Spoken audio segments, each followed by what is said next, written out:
waste materials nila daily. Di ba?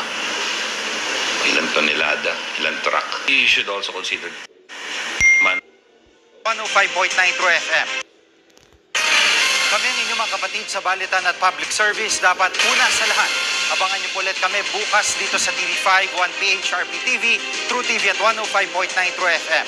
Susunod na po ang Frontline Pilipinas. Live mula sa TV5 Media Center Reliance. Kasama ang buong puwersa ng News 5. Ito ang 28th KBP Golden Dove Awards at 13th Macatao Awards Best TV Newscast. Frontline Pilipinas. Kaliwat ka ng disgrasya sa kalsada. 7 taong gulang na batang babae nasa gasaan ng pick-up matapos biglang tumawid. Eto pa ang isa. Ina ng batang nabundol ng humaharol sa sasakyan sa pedestrian lane, nagpatulfo para makamit ang hustisya sa pagkamatay ng kanyang anak. Yung buhay na kinuha nila sa akin, walang kapalit. Isa na namang vlogger na foreigner na nanghaharas at tinawag na mukhang unggoy ang mga Pinoy, dinampot ng immigration at posibleng ipa-deport.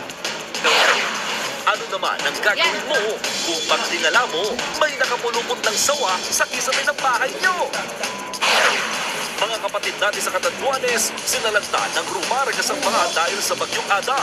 Isang ilog sa Albay, namuti ang tubig at amoy asupre sa gitna ng pag-aalboroto ng Bulkang Mayon. Makasaysayan! Bagong natural gas na nadiskubre sa Malampaya, ibinida ni Pangulong Bongbong Marcos. At eto na nga, kapatid stars, nakisaya at nakimbit senyor sa Grand Parade ng Sinulog Festival 2026.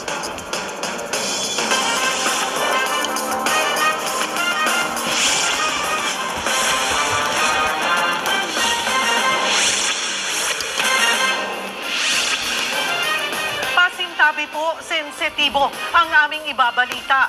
2 beses nagulungan ng pick-up ang 7 taong gulang na batang babae sa Ilocos Sur. Nasa pulpa sa video ang biglang pagtawid sa kalsada ng biktima at kung paano siyang kinarga ng kanyang ina.